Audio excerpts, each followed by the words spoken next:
perpetuated ignorance in the minds of the masses for millennia. What is race? Black and white?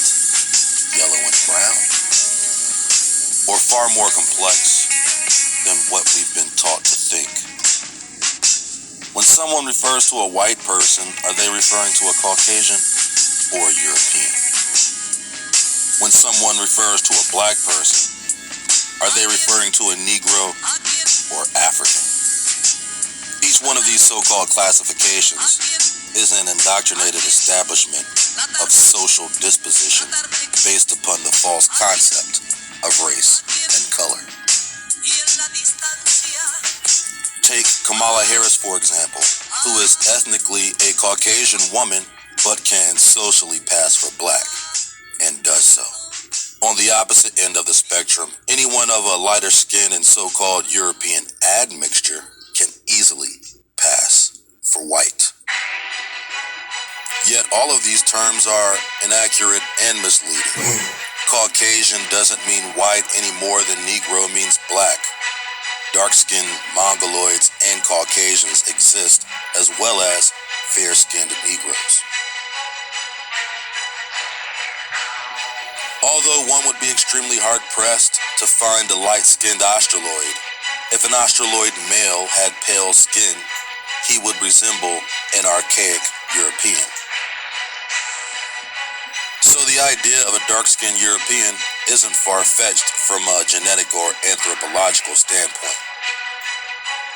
The main features that differentiate the Australoid from the European are the wider jaw, the wider nose, the deeper eye set, and the prominent brow ridge, and of course, skin color.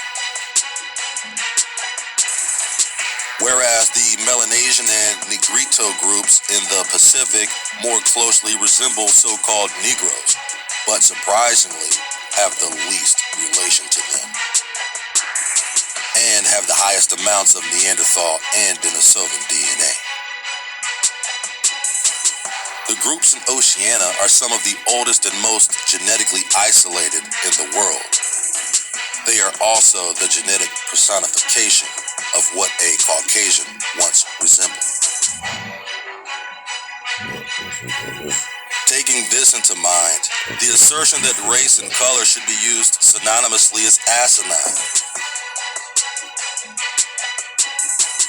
Equally as asinine would be to label an African as black or a European as white. Race is a direct result of bloodline, and color has been used to conflate the truth.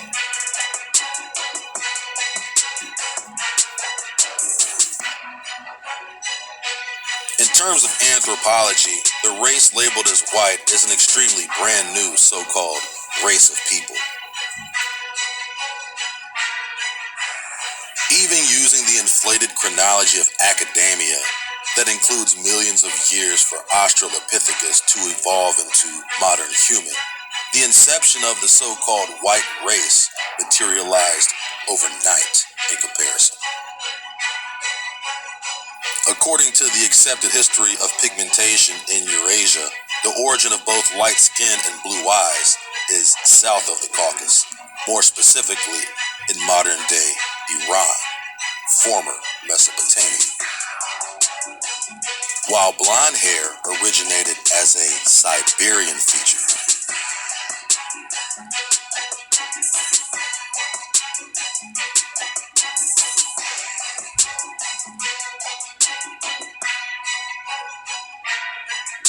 It must be noted that blue eyes originated thousands of years before light skin, as stated in the outline. The ancient race of France had dark skin and blue eyes. The ancient Baltic races had dark skin and blue or variable eyes, while many more of these people were considered swarthy with light-colored eyes. Light or white skin came later as a result of artificial selection. According to genetic studies, pale skin is a result of several waves of selective breeding. Cited in a number of academic journals, pale skin comes as a result of interbreeding between a small, finite group of people from south of the Caucasus and Anatolia, who then migrated into the surrounding areas.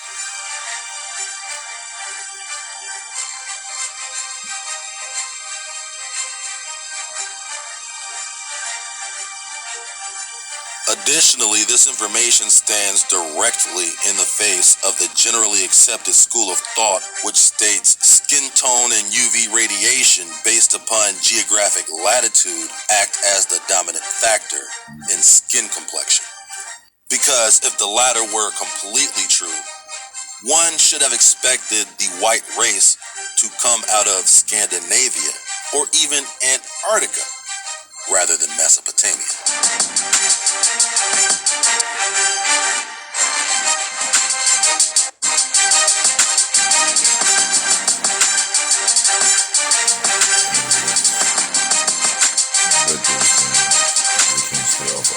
In reality, this model shows the creation of one people and the removal of another in a relatively short amount of time.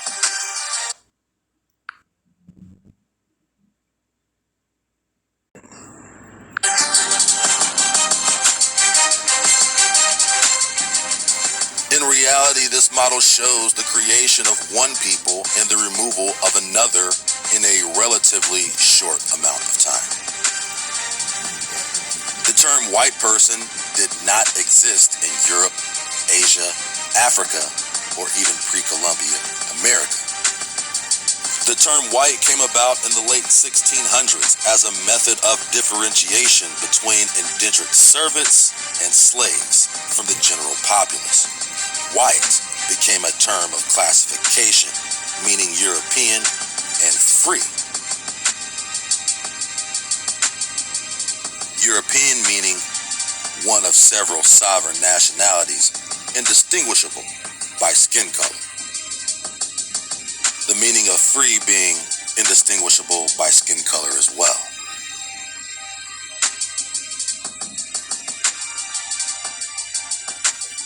This white mysticism stands at the foundation of world deception. Many of those so-called lauded white faces of royalty from world history are anything but. And the desolate face of slavery in Eurasia was exclusively white, as the Caucasus is the headquarters of world slavery. So by the time of the first conquistadors, this racial transition still had not taken place, but was under progressive transformation over the following centuries to come. The colonization of the Americas ran contemporaneous with the Renaissance period in Europe. The Renaissance followed the Middle Ages, and the fall of the Middle Ages can best be described as a massive transformation in the demographics of Europe.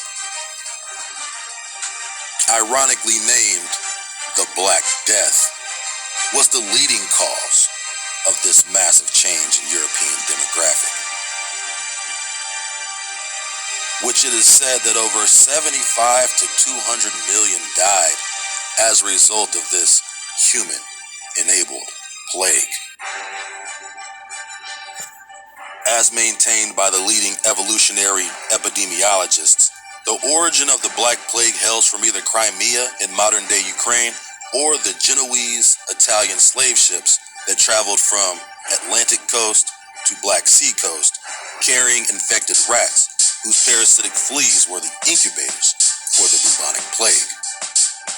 This was actually the second collapse of the Middle Ages.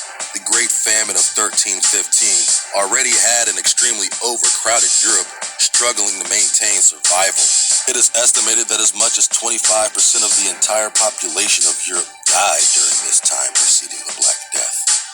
Continuous precipitation and wet conditions rendered the land unharvestable, and the people were rendered to cannibalism. Between these two calamities, the famine and the plague, Europe was ripe for a drastic change in demographics. The art of the Renaissance reflected this drastic change in demographic by manufacturing works of art that were said to be a rebirth or rediscovery of classical antiquity. Apparently, before the Renaissance, the art of drawing with perspective and even the ability to make concrete had either been long forgotten or recently discovered. In truth, the Renaissance period transpired as a consummation for the rebranding of European and world history. During this time, so-called new advances were introduced to the public, mainly by the Italians, through art, mathematics, philosophy, science, astronomy, and even naval technology. The Renaissance in Europe is a first-hand outcome of the Age of Discovery, led by the Portuguese and Spanish by way of Italy into the falsely attributed New World. The concept of race based upon color is void at this moment. We can only surmise that over the span of time between the Middle Ages and the year 1700, a people arose with distinguishably white European characteristics. At no point earlier in the accepted historical narratives across the world have any people been characterized as such. If such a people did exist, they existed in complete isolation from the entire world until after the Age of Discovery. Which means that many of the American lands conquered by so-called white men were actually subdued by darker races, and white people came later.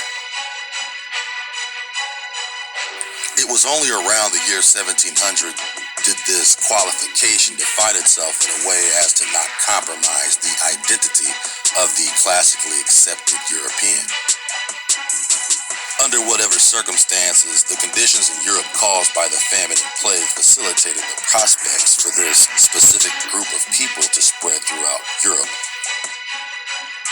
effectively supplanting the darker Europeans with their pale-skinned proto-cousins.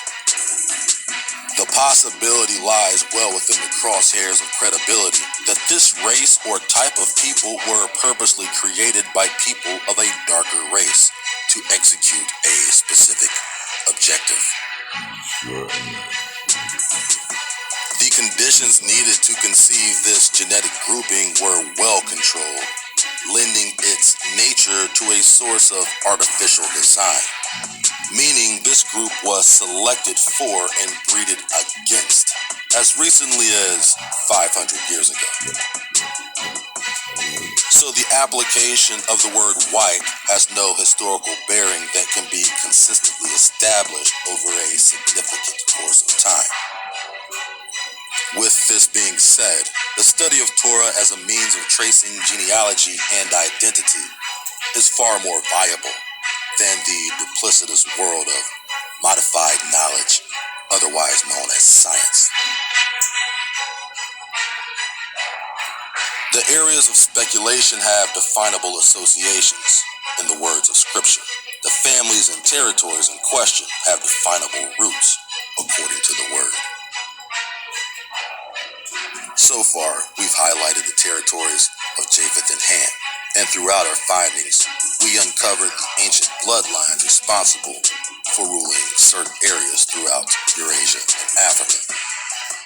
In this episode, we uncover the lands of